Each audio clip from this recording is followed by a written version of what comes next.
बिस्मिल्लाहिर्रहमानिर्रहीम। अस्सलाम वालेकुम नाज़रीन इकराम, मैं हूं एहसान चांद और आप देख रहे हैं प्रोग्राम कड़वा सच।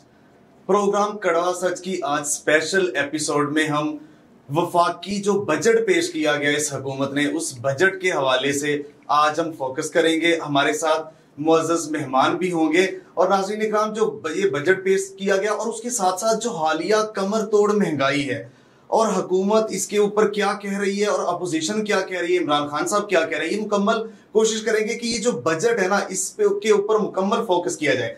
और उसके साथ साथ नाज़रीन इकराम, मैं आपको बताता चलूं, ये जो वफाकी बजट पेश हुआ है ये है 9502 अरब रुपए का बजट पेश हुआ है और इसमें खसारा है 4598 अरब रुपए। यानी टोटल जो बजट है ये 9502 अरब रुपए का है और इसमें खसारा है 4598 अरब रुपए। ये है फिगर। और साथ साथ मैं आपको बताता चलूं कि तालीम के लिए इस बजट में 267 अरब रुपए रखे गए हैं और उसके साथ साथ डैम्स की तामीर के लिए 183 अरब रुपए रखे गए हैं। मैं मजीद आगे बढ़ूं तो बेनजीर इनकम सपोर्ट प्रोग्राम के लिए 364 अरब रुपए रखे गए हैं और पेंशन की मद में 530 अरब रुपए रखे गए। बिजली की पैदावार की मद में 570 अरब रुपए जो है मख्तस किए गए इस बजट में। मजीद आगे बढ़े तो मैं आपको बताता चलूं कि सेहत के हवाले से सेहत के लिए सिर्फ 24 अरब रुपए इस बजट में रखे गए और उसके साथ साथ अगर हम बात करें दिफा की तो दिफा के लिए 1523 अरब रुपए इस बजट में रखे गए। ये इसके चीदा चीदा जो पॉइंट थे ये मैंने आपके सामने रखे।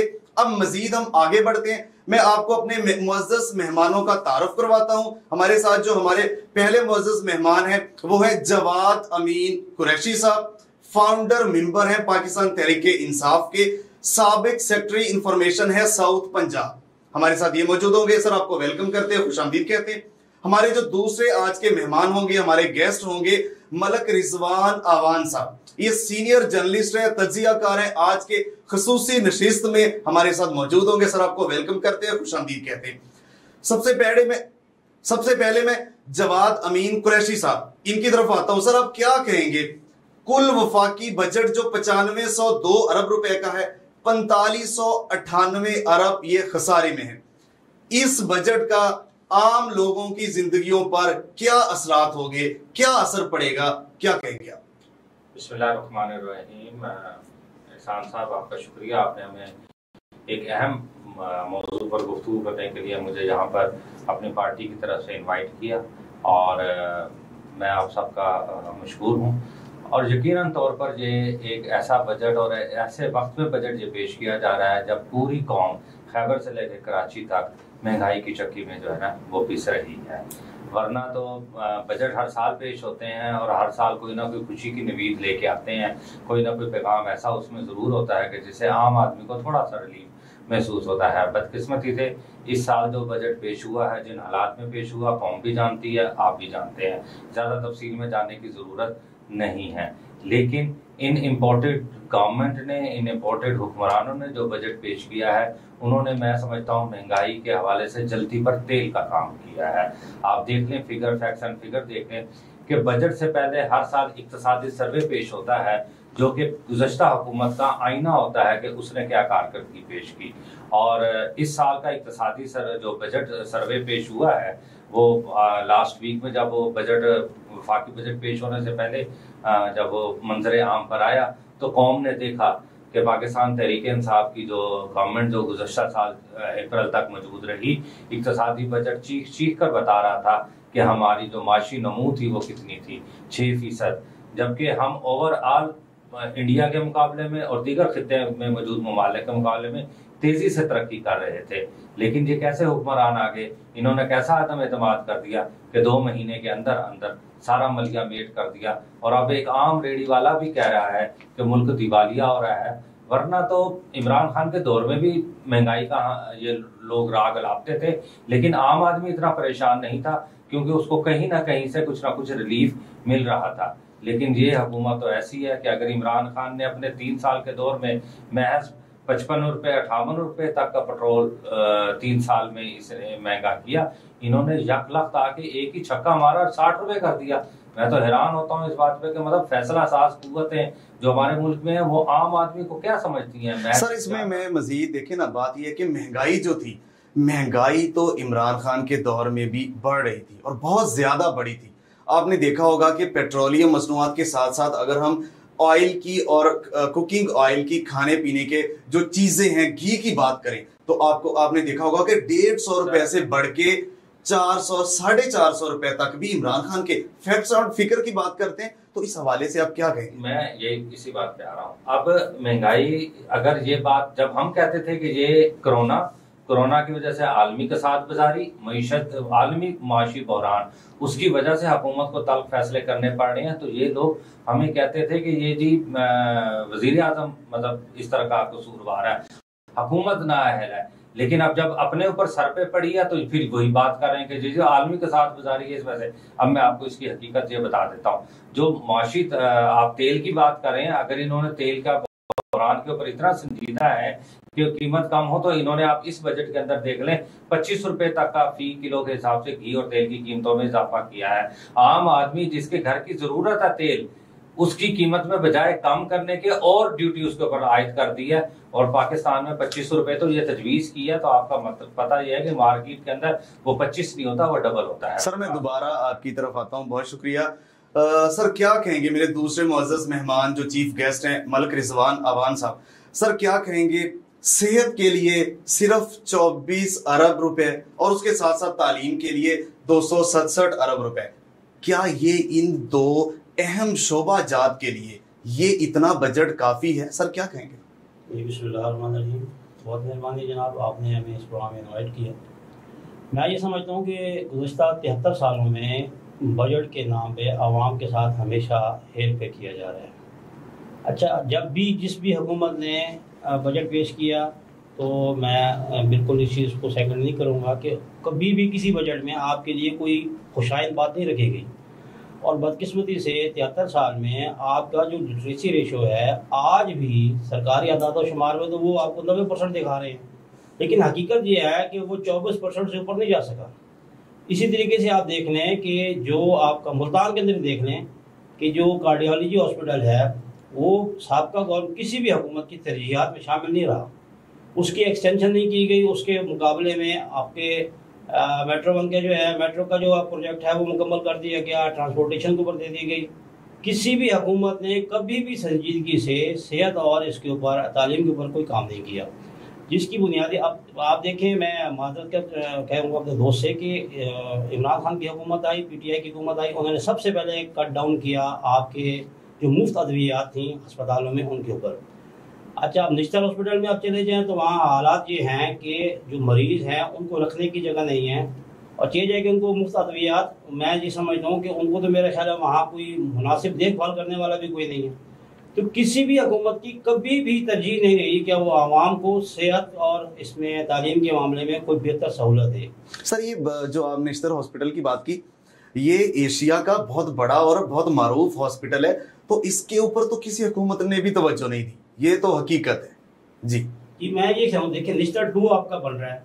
निस्टर 2 को कमल इस साल हमारे शुरू में उन्होंने डेडलाइन दी थी कि जनवरी में वो मुकम्मल हो जाएगा। अभी तक वो निस्टर 2 मुकम्मल नहीं हुआ। जो भी आपका ब्यूरोक्रेट आता है या जो जिम्मेदार अफसर आता है वो ये नारा लगाता है कि हम 3 महीने में मुकम्मल कर लेंगे। निस्टर 2 आपका मुकम्मल नहीं हुआ। कार्डियोलॉजी की जो एक्सटेंशन थी वो मुकम्मल नहीं, वो इस वजह से नहीं दिया उनको कि वो उसका जो ठेका था वो मुस्लिम लीग नून के साबिक मेयर जो इस्लामाबाद थे उनके पास था। गवर्नमेंट ने, लास्ट गवर्नमेंट ने, PTI की हुकूमत ने उनको पैसे नहीं दिए, जिसके वजह से वो आपका मनसूबा जो है वो ताख़ीर का शिकार हो गया। उसका जो बिला वास्ता जो नुकसान है वो आम आवाम को है, वो गरीब लोगों को है जो महंगे डॉक्टरों के पास अपना इलाज नहीं करा सकते। तो सर आपने कहा कि ये जो बजट जो भी हुकूमत आती है वो अवामी बजट नहीं पेश कर सकती, अवाम दोस्त नहीं होता, तो इसकी आप वजह बताना पसंद करेंगे? क्या ये जो 70 साल से हुकूमतें आती रहीं उनकी तरजीहात में ये आम आवाम, ये पिसा हुआ तबका नहीं था क्या?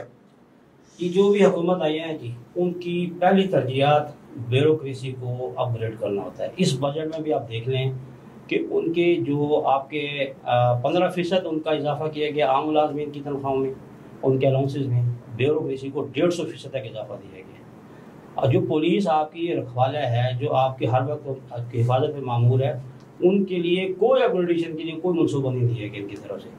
लास्ट टाइम ये हुआ कि आपके पुलिस वालों की तरफ से एक बड़ा शदीद इस बजट के ऊपर रद्द-ए-अमल आया है और उन्होंने कहा कि अगर ऐसी सूरत हाल है तो हम लोगों को इन्होंने अपने सिक्योरिटी के लिए रखा हुआ है तो हमें वापस भेज दें, हम छोड़ देते हैं ये नौकरी।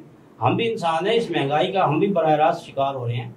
किसी भी हुकूमत का जब भी वो बजट पेश करते हैं तो उसका जो मतवा नज़र है वो किक बैक्स हैं, उनके कमीशन हैं। यानी सर आपके कहने का मतलब ये है कि आम आवाम का जो आवाम दोस्त बजट है ये नहीं आप इसको समझते, और कोई भी हुकूमत ऐसा पेश करने से कासर है, और इलीट क्लास जो पैसे वाले लोग हैं उनको कट नहीं लगाते, डायरेक्ट गरीबों के ऊपर जो है बोझ डाला जाता है। बहुत शुक्रिया सर। मजीद में आपकी तरफ आता हूं, हमारे दूसरे गेस्ट जो है उनकी तरफ। जी सर, क्या कहेंगे आप ज़राअत के हवाले से, आप क्या कहेंगे इस हुकूमत ने इस बजट में ज़राअत के हवाले से बहुत सारी जो है किसानों को सहूलियात इन्होंने रिलीफ भी दिया है, तो उसमें ट्रैक्टर भी सस्ते किए हैं, ज़री आलात, बीज और सोलर पैनल ये सस्ते किए हैं, तो किसानों को इन्होंने इस बजट में फायदा दिया है, तो इस बजट को आप कैसे अवाम दुश्मन करार दे सकते हैं, क्या कहेंगे सर?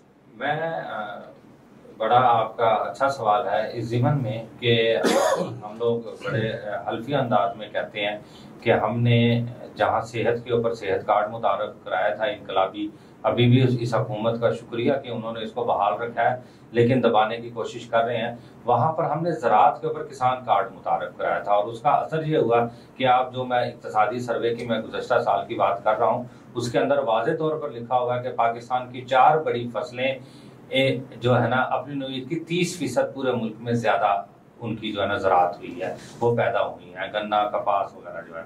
अच्छा, अब मौजूदा हुकूमत जिस तरह आप बात कर रहे हैं कि इन्होंने कोई इनकलाबी जो है ना वो बजट किया, तो एक ज़राअत के हवाले से तो ऊँट के मुंह में ज़ीरा देने वाली बात है इनके ऊपर।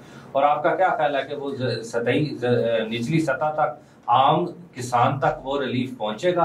किसी सूरत नहीं पहुंचेगा। ऊपर आपको पता है कि बागड़ बिले बैठे हुए हैं, वो छोटी छोटी जो है ना एक एक पैनी को नहीं छोड़ते, तो वो निचले वाले गरीब किसान को क्या देंगे? सोलर पैनल की आप जो बात कर रहे हैं वो इन मजदूरों ने अभी भी, आप मुल्तान के नवाही इलाकों में, दही इलाका जात में चले जाएं, वहाँ पे आप देख लें कि लोगों ने सोलर पैनल तो ऑलरेडी लगाए हुए हैं, ये दोबारा उसके ऊपर जो है ना रिलीफ हासिल करके बड़े किसान को फायदा देने की जो है ना कोशिश कर रहे हैं। सर, फिल्म साजी को इन्होंने सनत का दर्जा दे दिया है, फिल्म साजी को सनत का दर्जा दे दिया है, और इनकम टैक्स में उनको छूट दे दी है, और उसके साथ साथ उनको फनकारों को मेडिकल इंश्योरेंस भी दे दिया गया है।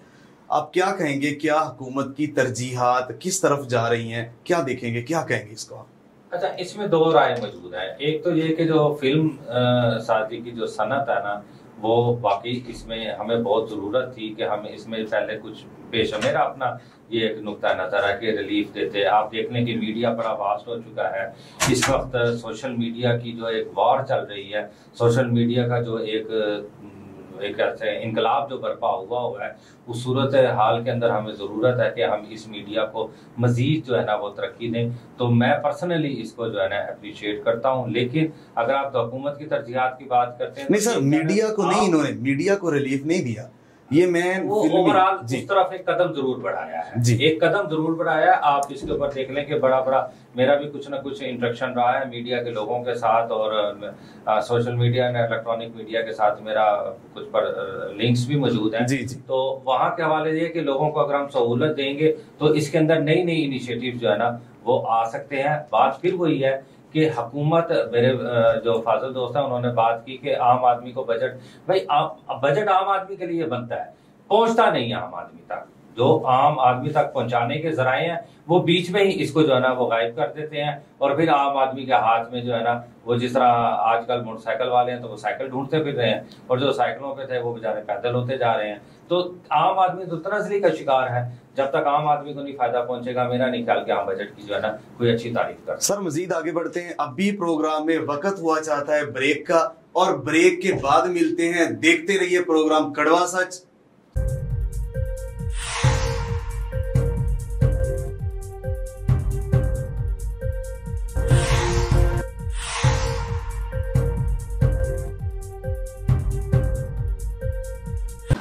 जी नाज़रीन इकराम, बहुत शुक्रिया। आप देख रहे हैं प्रोग्राम कड़वा सच। ब्रेक के बाद दोबारा आपकी खिदमत में हाजिर हैं।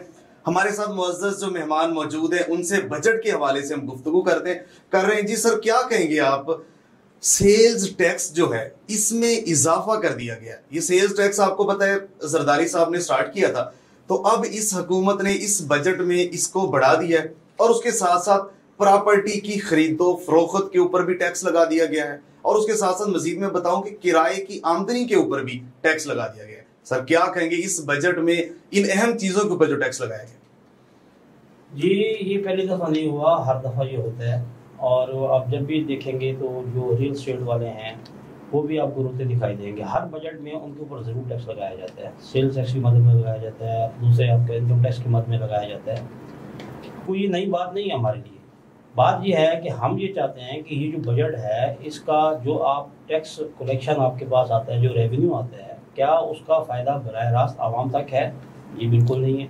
इसलिए नहीं है कि जब तक आप सरकारी अफसरान की अय्याशियाँ ख़त्म नहीं करेंगे, उनकी अय्याशियों पे कट डाउन नहीं लगाएंगे, कोई भी चीज़ बराह रास्त आवाम तक नहीं पहुँच सकती। कौन सी ऐसी चीज़ है जिसपे सर 40% तो कहा है इस हुकूमत ने पेट्रोलियम मसनूआत, जो वजीरों को, जो ब्यूरोक्रेट को, जो इन लोगों को पेट्रोलियम मसनूआत की 400 जो है फी लीटर एक मंथ में, इनको जो 400 लीटर एक फी मंथ में मिलता था उसको 40% कट लगाया। इस हवाले से क्या कहेंगे? क्या ये 100% होना चाहिए? गरीब तो बेचारे शाम को 2 वक्त की रोटी से परेशान है, चूल्हा नहीं जलता। ये देखिए, बात ये है कि अभी तो आपने ये देखना है कि इस चीज़ पे किस हद तक इम्प्लीमेंट होगा। अभी कल कुछ लोग बैठे ही बात कर रहे थे कि जी पंजाब हुकूमत जो है वो बिल्कुल अभी तैयार ही नहीं है कि इस चीज़ के ऊपर वो अमल दरामद करे। और ब्यूरोक्रेसी ने स्पेशली उनको एक मैसेज दिया कि अगर आपने हमारा कट डाउन लगाया फ्यूल के ऊपर तो हमारे जो काम की एफिशिएंसी हम कम कर देंगे, हम काम नहीं करेंगे। तो अभी ये देखना है कि इसके ऊपर अमल दरामद कितना होता है। दूसरी बात यह है कि अगर ये आपकी जो हाई पीरियड हुई है या जो आपके प्राइसेस बढ़ी हैं, तो इसमें मैं ये समझता हूँ कि पूरी दुनिया के अंदर इंस्टेंट प्राइसेस हैं। इवन आपका जो अमेरिका है वहाँ पे भी सर उनकी आमदनी भी तो ज्यादा है ना। देखिए, अगर आप यूरोपियन कंट्री की मिसाल देंगे तो पाकिस्तान के साथ कंपैरिजन नहीं किया जा सकता क्योंकि उनकी आमदनी बहुत ज्यादा है, हमारे पास आमदनी नहीं। हम एक ग्लोबल विलेज में बैठे हैं, ठीक है। हमारे यहाँ जो आपके अभी आप ये कहें कि हमारे जो बुनियादी हमारी जो ज़रूरियात हैं वो पेट्रोल नहीं है। हमारी बुनियादी ज़रूरियात जो हैं वो आटा, चीनी और घी है, ठीक है। अब घी के ऊपर आप देखते हैं तो पाकिस्तान ने पिछले 6 माह में कोई भी फ्लाइट पाकिस्तान में पाम ऑयल की नहीं आई अभी तक ना, किसी भी गवर्नमेंट, मतलब इवन ये कि पीटीआई की हुकूमत ने भी इसको ऊपर टेकअप नहीं किया। ये क्राइसिस जो है वो एक दिन में नहीं हुए, ये इसमें टाइम लगा है। 6 महीने में आपके पास एक फ्लाइट भी नहीं पहुंची कि जो पाम ऑयल लेके आए। मलेशिया आपका बहुत बड़ा मुल्क है जो आपको पाम ऑयल देता है, उनके अपने मुल्क में क्राइसिस पैदा हो गए हैं। उन लोगों ने सबसे पहले वहाँ पे जो प्रोड्यूसर्स थे, जो आपके पाम ऑयल प्रोड्यूसर्स हैं, उनसे एग्रीमेंट लिया कि आप हमारे पहले मुल्क की ज़रूरत पूरी करेंगे फिर आप भेजेंगे। तो ये जो आप कहते हैं कि पेट्रोल की जो प्राइसेस हैं वो बढ़ रही हैं, बहुत ज़्यादा हो रहा है, तो आप ग्लोबल विलेज में बैठे हैं, आप उन लोगों के साथ चलेंगे। सर पेट्रोल, देखिए पेट्रोल की बात तो किसी हद तक आप ठीक कह रहे हैं, लेकिन मेरा अगला जो सवाल है ना वो इसी से रिलेटेड है। देखिए 25 लाख जो दुकानदार तबका है ना, जो डेली दुकानदारी करके अर्न करके घर चलाते हैं, उनको टैक्स नेट में शामिल कर लिया गया, ठीक है। उसके साथ साथ मजीद सितम जरीफी ये है कि उनको 3,000 से 10,000 रुपए बिजली बिलों के साथ उनको जो टैक्स वसूल किया जाएगा। देखिए जो पहले महंगाई की चक्की में पिसेंगे और आपको पता है कि वो क्या अपनी जेब से देंगे, वो जो सौदा सलम, जो खाने पीने की अशिया, जो जरूरत है जिंदगी, वो महंगी कर देंगे। तो ये बजट में ये क्या जरूरत है डायरेक्ट आवाम की जेबों के ऊपर डाका? क्या कहेंगे? देखिए यहाँ पे हर चीज़ हम हुकूमत के ऊपर जिम्मा डाल देते हैं कि ये हुकूमत इसकी जिम्मेदार है। कोई बंदा अपनी ज़ाती तौर पे जिम्मेदारी लेने के लिए तैयार नहीं। सर टैक्स तो उन्होंने लगाया। देखिए बात यह है कि टैक्स बिल्कुल उन्होंने लगाया है। यहाँ पे बदकिस्मती से रोज़ाना की बुनियाद पे महंगाई हो रही है। आप एक मार्केट में चले जाएं, एक ही चीज़ है, हर दुकानदार का अपनी मर्जी का रेट है ना। हुकूमत ने नहीं कहा कि आप अपनी मर्जी का रेट लगाएं। यहाँ पे कोई बंदा तैयार ही नहीं है कि गवर्नमेंट के जो गवर्नमेंट ने इसके ऊपर बाकायदा इंस्ट्रक्शंस दी हुई हैं, बाकायदा इसके ऊपर रोज़ाना वो छापे मार रहे हैं, बाकायदा चेकिंग कर रहे हैं। ताजिर तंजीमें जो हैं वो ये चाहती हैं कि हमें कोई ना पूछे। अब आप ये देखें कि आपका मुल्क इस टाइम खुदा ना खासा डिफॉल्ट की तरफ जा रहा है, बजाय इसके कि खुदा ना खासा श्रीलंका वाला हमारी हालत हो। सर सोल्यूशन क्या है आपकी नजर? देखिए मैं ये समझता हूँ कि अगर हम लोगों का बुनियादी जो माजरत के साथ जो हम मिन हैसल कौम जो है बुनियादी तौर पे हम अय्याशियों के कायल हो चुके हैं। हम नहीं चाहते कि हमारी ऐशियों के ऊपर कट डाउन लगाएं। आप शॉपिंग के लिए निकलते हैं, आपकी ज़रूरत सिर्फ एक सूट है जोड़ा, आप कोशिश करेंगे नहीं मैं 10 इकट्ठे ले लूँ मैं साथ, ठीक है। आपकी ज़रूरत अगर है कि आपने एक जूतों का जोड़ा लेना है, आप कोशिश करेंगे नहीं मैं 7 ले लूँ, तो आप कहते हैं कि नहीं मैंने ब्रांडेड लेना है। बुनियादी चीज़ इसकी ये है, जब तक आप खुद यहाँ पे मैन्युफैक्चरर नहीं बनेंगे किसी भी चीज़ के, आपकी चीज़ें आपकी दस्तरस से बाहर रहेंगी। जी बहुत शुक्रिया सर। मजीद हमारे जो दूसरे दोस्त हैं सर क्या कहेंगे? एक तो आप रिस्पॉन्ड करेंगे मलक साहब की बात को, और दूसरा ये कि दवाओं के इस्तेमाल के ऊपर जो खाम माल है, जो अद्वियात बनती हैं, उसके लिए जो खाम माल इस्तेमाल होता है, उस खाम माल का जो है उसको इस हुकूमत ने इस बजट में सस्ता किया है। यानी इसका मतलब ये है कि अद्वियात जो डेली जरूरियाती जिंदगी है, गरीबों की भी अमीरों को भी, वो उनको सस्ती मिलने की उम्मीद और नवीद है। आप इसमें क्या कहेंगे? बजट इस हवाले से इसको आप पॉजिटिव नहीं देखते क्या कुरैशी साहब? अच्छा, मैं ना रिजवान साहब की एक बात को थोड़ा सा सेकंड करना चाहूँगा कि आगे कीमतों के हवाले से, और जहाँ पर बैठे हुए अचानक मेरे जहन में ना 2019 में गुज़श्ता हुकूमत के अंदर मेरे अंदर एक मुझे पास जिम्मेदारी थी, मैं मेंबर प्राइस कंट्रोल कमेटी था। तो रमज़ान शरीफ के आने से कुछ अर्सा पहले ना मुर्गी जो चिकन है उसकी कीमत में ना होशरवा इजाफा हो गया। और जब मैंने वहाँ कमेटी के इजलास में ये बात शुरू की, अभी रमज़ान मुबारक स्टार्ट नहीं हुआ था, 2019 की मैं बात कर रहा हूँ, तो उस टाइम 270 रुपये किलो रेट हो गया अचानक 210 और 200 से ना। तो मुझे ऐसे शक हुआ कि ये रमज़ान में 350 तक जो है जाएगा। पता ये चला कि जब रमज़ान शरीफ के में हमारी मीटिंग हुई तो वो सेम रेट 300 को टच करने लगा। तो चिकन वालों ने स्टे ऑर्डर ले लिया, प्राइस कंट्रोल जो एक्शन मुल्तान की यानी कि जो मकामी कमेटी थी, स्टे ऑर्डर ले लिया और उन्होंने कहा जी ये लोग हम पे सवाल जवाब नहीं कर सकते, एंड स्टे ऑर्डर आज भी डील मौजूद है। मैं बताना ये चाहता हूँ कि ये एक ऐसा माफिया मौजूद है हमारी मार्केट के अंदर जिसके ऊपर ब्यूरोक्रेसी भी इंटरनल शायद मिली हो या ना मिली हो, मुझे उससे कोई गर्ज नहीं है, लेकिन आम आदमी इस चक्की के अंदर पिस रहा है। अद्वियात के ऊपर आपने जो वो बात की है कि इसके ऊपर काम है, तो सर इन्होंने कैंडी के ऊपर भी तो अपना जो हमारे वजीर साहब हैं उन्होंने खाम माल के ऊपर जो है ना बड़ी छूट लेके एक अंदाजे के मुताबिक 2 अरब सालाना रुपए जो है ना अपनी वो बचाए हैं कि खाम माल के ऊपर उन्होंने टैक्स जो है ना वो कम कर दिया। तो ये उसी का सिलसिला है, वही खाम माल इस्तेमाल होता है आपकी अद्वियात बनाने के अंदर और उसके अंदर, तो इसका फायदा भी अल्टीमेटली, हाँ अगर कीमतें रिड्यूस होती हैं तो मैं आपको बता रहा हूँ यहाँ पे रिजवान साहब के जुलाई के बाद देखते हैं कितनी कीमतें कम होती हैं। मेरा नहीं अंदाजा, आप इसी महीने देख लीजिएगा कि पैनाडोल की कीमत में इजाफा कर देंगे और जुलाई के अंदर इसके अंदर कुछ रुपए से कम करके देंगे कि आवाम को रिलीफ दे दिया। ये माफिया का एक तरीका वारदात होती है सर, रिलीफ कभी भी नहीं मिला कौम को, एक आम आदमी को रिलीफ नहीं। जी सर, मजीद इस पे देखेंगे कि क्या रिलीफ अद्वियात में मिलता है कि नहीं। नाज़रीन इकराम, यहाँ पे वक्त हुआ चाहता है ब्रेक का, ब्रेक के बाद दोबारा मिलते हैं। देखते रहिए प्रोग्राम कड़वा सच। चलते हैं जी ब्रेक की तरफ।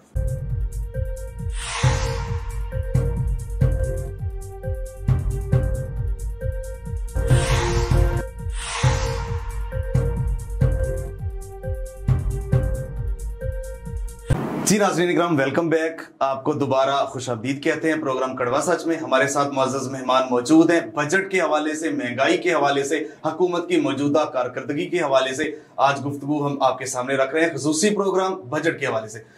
जी मलक साहब, क्या कहेंगे आप? बजट में 4598 अरब रुपए खसारे की असल वजूहात क्या है? मुझे आपने इसकी असल वजह बतानी है। हुकूमत तो इसे तहरीक इंसाफ के 3.5 साल की नाकस कारकर्दगी का सिला और उसका जो है वही करार दे रही है, क्या कहेंगे? जी बिल्कुल, मैं हुकूमत के इस मौक़िफ़ की तायीद नहीं करूँगा, क्योंकि माजी में इसी हुकूमत ने भी बजट पेश किए हैं मुतअद्दिद बार, सूबाई भी किए हैं और वफाकी भी किए हैं, और वो भी खसारे के बजट थे। और उसके बाद दोबारा भी जब इनको हो रहा है तो भी खसारे का बजट इन्होंने पेश किया। अब ये हमारे यहाँ एक कॉमन प्रैक्टिस बन गई है कि हम जाते हुए जो साबका हुकूमतें हैं तमाम इल्ज़ाम, तमाम गंद उसके सर पर डाल देते हैं। बुनियादी वजह इसकी ये है, जब तक ये वज़ीरों की फ़ौज फरमौज ख़त्म नहीं होगी, बजाय जब तक ये आपकी जो वज़रा की एक लिमिटेड तादाद नहीं रखी जाएगी, उनकी अय्याशियों पर कमी नहीं लाई जाएगी, उनकी जो मराहत हैं, जो उनकी सहूलियात हैं उसमें कमी नहीं लाई जाएगी, आप कभी भी आवाम को आवाम दोस्त बजट नहीं दे सकेंगे। अभी मैं आपको एक और बात बताता चलूँ कि अभी हम लोग उम्मीद कर रहे हैं कि शायद जुलाई में या अगस्त में हमें रिलीफ मिले, नहीं मिलेगा रिलीफ। 740 अरब रुपए का मजीद वो नए टैक्सेस लगाने जा रहे हैं जी। आपको। वो मतलब गवर्नमेंट वो जितनी भी है, जो भी माजी में हुकूमतें आई हैं, वो हमेशा आवाम से ही तवक्को करती हैं कि आवाम कुर्बानी का बकरा बने। वो कभी भी नहीं चाहेंगे कि वो अपने उनके दोस्त उनके हरीफ। सर क्या सिस्टम देखें, आप ये कह रहे हैं कि 70 साल की तारीख में कोई भी हुकूमत आवाम दोस्त बजट और आवाम के हक में पॉलिसीज नहीं बना सकी, इलीट क्लास और अपर क्लास लोगों के लिए बना रही हैं। तो आप मुझे बताएं कि क्या आप इस सिस्टम से आपको गिला है, आप कुछ ये सिस्टम को पसंद नहीं कर रही है, क्या क्या चाहते हैं आप, क्या असल में आप वजह क्या है इसकी? देखिए, बदकिस्मती से हम अभी भी आवाम का हजूम है, हम कौम नहीं बन सके। हमें सबसे पहले तो कौम बनना होगा, पहली बात। दूसरी बात यह है कि माजी में हम सुनते थे कि 3 क्लासेस है ना, एक एलीट है, एक मिडल है और एक उसके बाद आपकी लोअर क्लास है। आज मिडल मैन जो है वो गायब हो गया है। अब आपको 2 क्लासेस हैं, अमीर अमीर तरीन हो रहा है, गरीब गरीब तरीन हो रहा है। उसकी बुनियादी वजह यह है कि ये जो सिस्टम हमने बना दिया है, ये एक को हमें आज़ादी के बाद जहनी तौर पे हम आज भी गुलाम हैं, हम फिजिकली आज़ाद हैं। आपका पूरा सिस्टम जो है वो उससे मुताबिक रखता है। जो आपके अंग्रेज थे वो जो आपको सिस्टम दे के गए थे, आपने कभी कोशिश ही नहीं की कि इस सिस्टम को चेंज कर दिया जाए। इवन ये कि आज तक माजरत के साथ कि सुप्रीम कोर्ट के फैसले के बावजूद भी सरकारी तौर पे उर्दू जुबान को लागू नहीं कर सके। तो ये जो सिस्टम है, इस सिस्टम में हम जैसे लोग ही बैठे हैं ना, बाहर से लोग तो नहीं आ रहे जी। जब तक हम लोग अपने मुल्क की मफाद के बारे में नहीं सोचेंगे, हर बंदा यहाँ पे जाती मफाद सोच रहा है कि जी मुझे क्या बचेगा। कोई भी आपका प्रोजेक्ट आएगा, सबसे पहले उस प्रोजेक्ट को लाने वाले A to Z वो कहेंगे जी हमें क्या बचेगा, बाकी तो अल्लाह मालिक है ना, गवर्नमेंट को खसारा है या नुकसान है या आवाम तक जाता है या नहीं जाता, मेरे पास पैसे आने चाहिए। और बड़ी माजरत के साथ जितने भी आपके ब्यूरोक्रेट्स हैं वो रिटायरमेंट के बाद दूसरे ममालिक में चले जाते हैं। सर बहुत शुक्रिया, आप ठीक कह रहे हैं। इस पॉइंट के ऊपर आते हैं मजीद हमारे दूसरे जो फाजिल मेहमान है, कुरैशी साहब क्या कहेंगे? हालिया कमर तोड़ महंगाई, पेट्रोलियम मसनूआत की कीमतों में इजाफा, ऑयल और खाने का जो घी है उसकी कीमतों में इजाफा, बिजली की कीमतों में इजाफा, गैस की कीमतों में इजाफा, लेकिन 6 दिन लॉन्ग मार्च का कहने के बाद आप तो सो ही गए।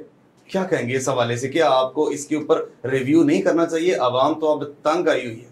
अच्छा जी, 6 दिन की बात पहले कर देता हूँ कि आवाम बस 1 या 2 दिन या 3 दिन वेट करे। एक बड़ा ऐलान होने जा रहा है इमरान खान की तरफ से और आवाम जो है ना बिल्कुल तैयार है। आवाम तो ये भी कहीं सोच रही है कि कोई अंडरग्राउंड सेटलमेंट तो नहीं हो रहा? ऐसा बिल्कुल नहीं। इमरान खान की सियासत को मैं 96 से मैं उसके साथ मुंसलिक हूँ। इमरान चूंकि आप फाउंडर हैं, मैं फाउंडर में इमरान खान नजरिए के लिए कंप्रोमाइज कर सकता है, नजरिए पर कभी कंप्रोमाइज नहीं कर सकता। ये आज आप बात मेरी रिकॉर्ड कर जी। आम आदमी बिल्कुल इसमें इमरान खान अंडरग्राउंड कोई सेटलमेंट नहीं हो रही। जो हम ने अपना मार्च का ऐलान किया और हमने उसके बाद थोड़ा सा वापस चले गए पेशावर, उसकी बुनियादी वजह यही थी कि हमें 100% यकीन था कि वो राना और जो उसके जो दीगर जी तो मुझे लफ्ज नहीं बोलना चाहिए, जो उसके बदमाश ग्रुप थे वो तहिया करके आए हुए थे कि उस दिन उन्होंने वहाँ डीचो को वो खून का जो है ना वो बनाना है। वहाँ मैं वहाँ पे खुद मौजूद था। तकरीबन 2-2.5 लाख के करीब फैमिलीज और बच्चे, नौजवान लड़के और लड़कियां जो है ना वहाँ पे मौजूद थे। और अगर वहाँ 2-4-5 खून खराबा हो जाता, कोई लाशें गिर जाती, तो इस हुकूमत का जो है ना वो मलबा इमरान खान के ऊपर ही कराना था। उनकी कोशिश थी, वो तय कर चुके थे और हमारे रिकॉर्ड के मुताबिक 10-11 बजे दिन के ऊपर ये कार्रवाई शुरू होनी थी। तो इसलिए थोड़ा सा बैकफुट के ऊपर चले गए। अब 2-3 दिन में कोई ऐलान? इमरान खान एक क्रिकेटर है, वो बैकफुट पे जाके ना 2 कदम आगे बढ़ के छक्का ही लगाएगा, आप उसकी फिक्र न कर रहे हैं। नंबर 2 बात, आपने जो महंगाई और कमर तोड़ की बात की, वो मैं चलो देखो हमारे साथ भी ये रहा है 3-3.5 साल के अरसे के दौरान। देखिए सर, हुकूमतें गुलाम रही हैं हमेशा से IMF के साथ। और IMF ये तो बात करते हैं कि 3.5 साल इमरान खान ने क्या किया। और भाई हमें तो हुकूमत 2018 में मिली है, आप उससे पहले का देख लें। आप खुद स्टूडेंट रहे हैं, मैं खुद अपना स्टूडेंट के वाइल में मतलब दौर में रहा हूँ। 1988 में से मैं मतलब हमने अमली हुकूमत साजी में जो है ना वो जाना शुरू किया, जब कॉलेज और स्कूल को छोड़ा और कॉलेज में है तो मोहतरमा की हुकूमत पहली आई थी। IMF के आगे तो घुटने हमेशा हर हुकूमत ने टेके हैं। अच्छा, लेकिन किसी हुकूमत ने इतनी बेशर्मी से दावे नहीं किए जो आज हमारे वजीर मुफ्ता इस्माइल साहब करते फिर रहे हैं कि IMF के कहने पे पेट्रोल बढ़ाया जाएगा, IMF के कहने पे ये करना पड़ेगा। नहीं सर, इसको देखे ना मुआशी बुहरान से, सर आप ठीक कह रहे हैं, क्या मुआशी बुहरान से ये हुकूमत जो है ये इस मुल्क को निकाल सकती है? शहबाज शरीफ साहब ने तो हाथ खड़े कर दिए, उन्होंने कहा कि तमाम पार्टीज मिल के मुआशी बुहरान से हम निकल सकते हैं, जबकि इमरान खान साहब ने इस तजवीज को मुस्तरद कर दिया। तो फिर हल क्या होगा? सर हल एक ही है, ये दोबारा अवाम में आए, अभी ऐलान करें इलेक्शन का, आम इंतखाबात कराएं और एक नई अवामी हुकूमत कायम करें। ये जो इम्पोर्टेड हुकूमत लेके आए हैं गैर मुल्कियों के इशारे पर, इसको फौरी तौर पर जो हुकूमत ऐलान करें कि हम इलेक्शन में जा रहे हैं, और उसके नतीजे हुकूमत कितना अरसा तक चलते हुए आपको दिखाई दे रही है? मुझे बिल्कुल नहीं दिखाई दे रही। मुझे लगता है कि ये जुलाई के अवाइल में या अगस्त के स्टार्ट के अंदर इंशाल्लाह। सर हुकूमत, आप मलिक साहब क्या कहेंगे, कितना अरसा चलते हुए दिखाई दे रही है? अगर हुकूमत ने ना चलना होता या अगर एक्सटेंशन अपनी जो आईनी मुद्दत है वो पूरी ना करनी होती तो इस तरह के वो बोल्ड स्टेप्स ना लेती। देखिए इस टाइम सारा जो मलबा है वो, आप ये चाह रहे हैं कि आपको ये लग रहा है मुद्दत पूरी करेंगे? अगर ये सारा उन्होंने अपने ऊपर ये सारा मलबा डाल लिया ना, ये महंगाई हो रही है, सारा कुछ हो रहा है, IMF अगर मैं समझता हूँ कि PTI की हुकूमत होती तो वो भी IMF के सामने ढेर हो जाती। उसकी बुनियादी वजह ये है कि जब तक आपका कड़ा एहतसाब नहीं होगा, अभी तक आप बड़ी मादत के साथ पिछले 4 साल में कोई भी ऐसी मतलब काबिल जिक्र फिगर सामने नहीं आई कि नैब ने किसी का कड़ा एहतसाब किया हो। जितनी भी नैब की तरफ से फिगर्स आई हैं वो रियल स्टेट वाले लोग हैं या छोटे मोटे ब्यूरोक्रेट्स हैं, कोई कड़ा एहतसाब नहीं सामने आया। अच्छा, उसमें मादरत के साथ हम ये समझते हैं कि हमारा अदालती निज़ाम भी जो है वो उसको भी मजबूत होने की ज़रूरत है, और ये जो एक स्टे लेने के हमारा एक रवाज पड़ गया ये भी खत्म होना चाहिए। सर ये अदालती निज़ाम ये दूसरा मौजू है, आप बिल्कुल ठीक इसकी तरफ जा रहे थे। टाइम की किल्लत हमारे सामने आ रही है, आड़े आ रही है, इंशाल्लाह फिर किसी नशिस्त में मजीद आगे बढ़ाएंगे इसको।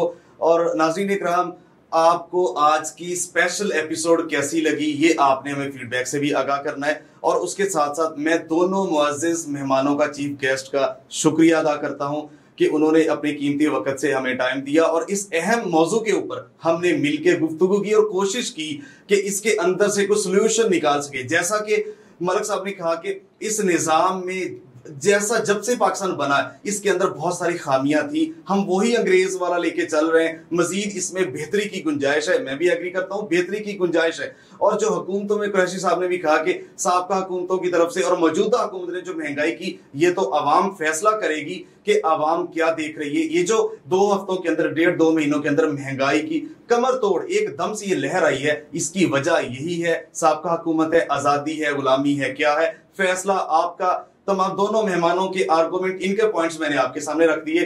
और नाज़रीन इकराम, प्रोग्राम कड़वा सच को देखने का आपका बहुत शुक्रिया। मिलते एक नए प्रोग्राम के साथ, तब तक के लिए अल्लाह निगहबान। पाकिस्तान हमेशा जिंदाबाद।